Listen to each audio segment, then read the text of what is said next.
This is the Ogre from madogre.com, wethearms.com, and Crusader Weaponry.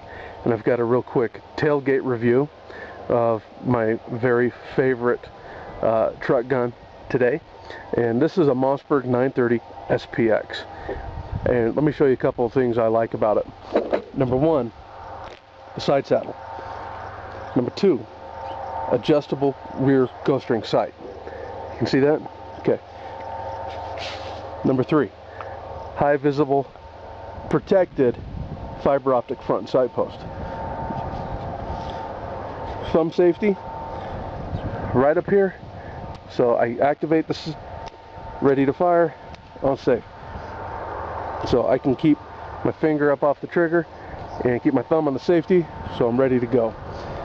Carries 7 plus 1 plus 1, and what that means is I've got 7 in the mag tube, plus 1 in the chamber, and plus 1 under the bolt. That's called a ghost load.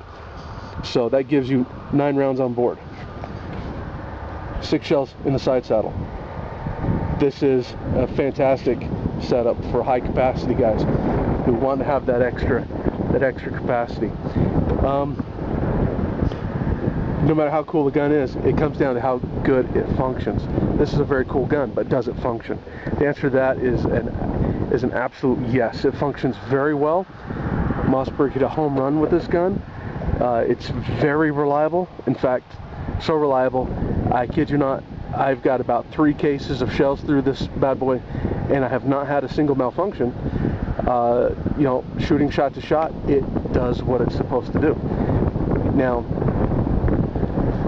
what more can you ask about it? Some guys will say, oh, the FN SLP, which is a shotgun in the same configuration, it's even got the same sights, very similar guns, except this gun here is every bit as reliable as the SLP, because 0 failures. How are you going to top that? Come on, let's get serious.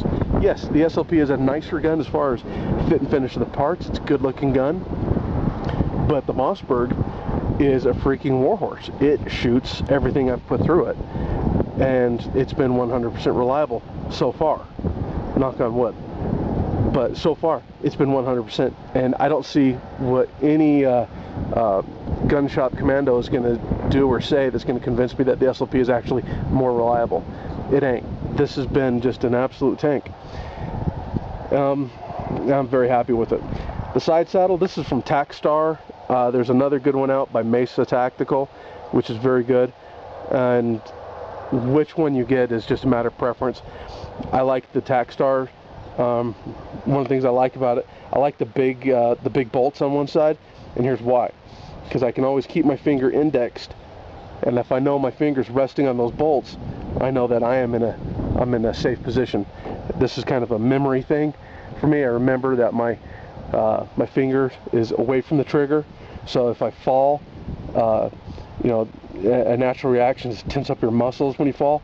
I'm not going to accidentally have my finger here and tense up and then slap the trigger down. That would be bad. Keep my finger up off of there, got my thumb on the safety, so that's ready to go. But let's go see how it patterns. Okay, this is the Ogre again, and we're out here at Ballistic Training Laboratory Zone 1 with the Mossberg 930 SPX, and we're going to see how it shoots.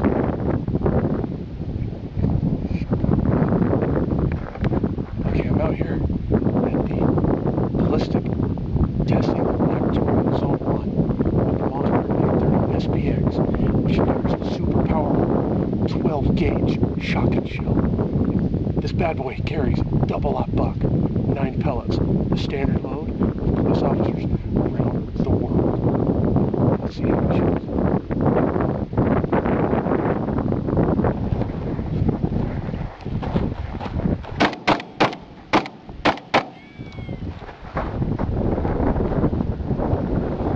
Shoots very well, no failures, which is just what you want in a fighting shotgun. Okay, now what we're seeing here on this target is we're seeing some interesting things that you don't see with other types of shells.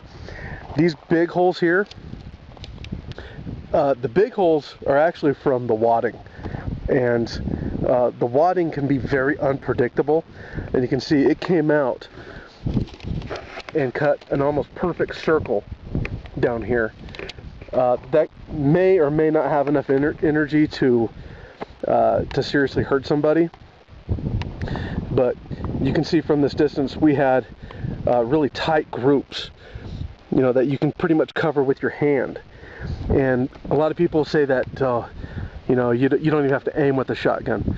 We can see this shot here, which would have taken out a chunk of liver and lung tissue.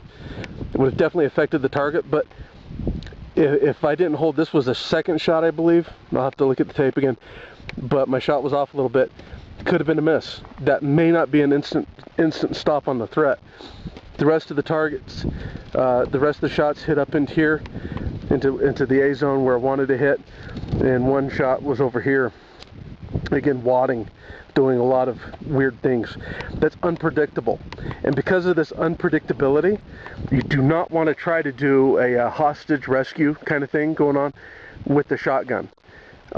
It's just not advised. At close range, shotgun wadding could really cause serious injury, and that unpredictable nature just makes it a no-go. But this guy here would definitely be tore up. That's you could call that a dead bad guy if you want.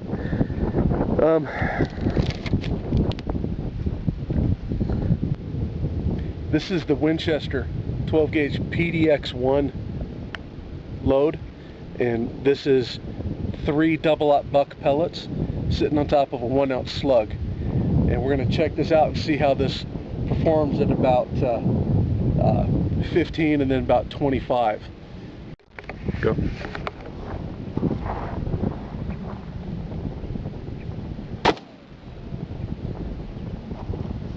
And let's take a look at this.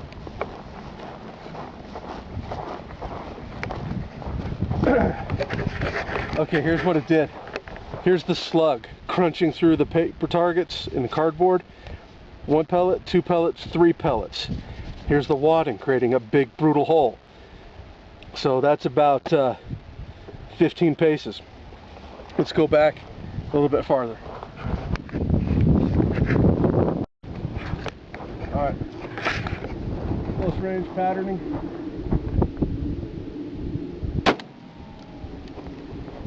Now you can see that shot, everything was right there inside the orange.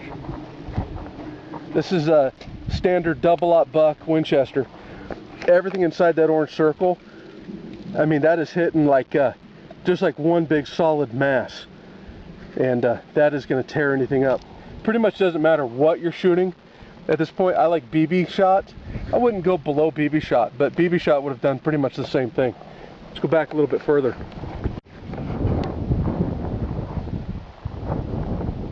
Good.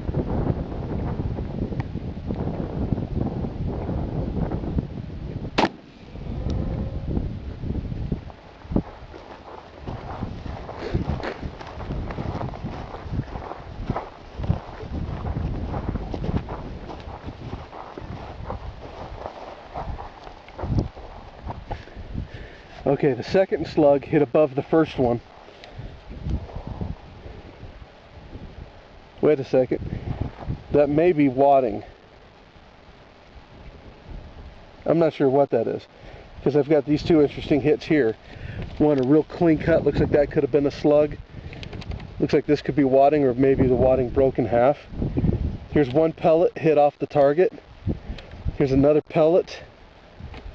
And I'm not quite sure where the third one could have gone. It could have followed this one up.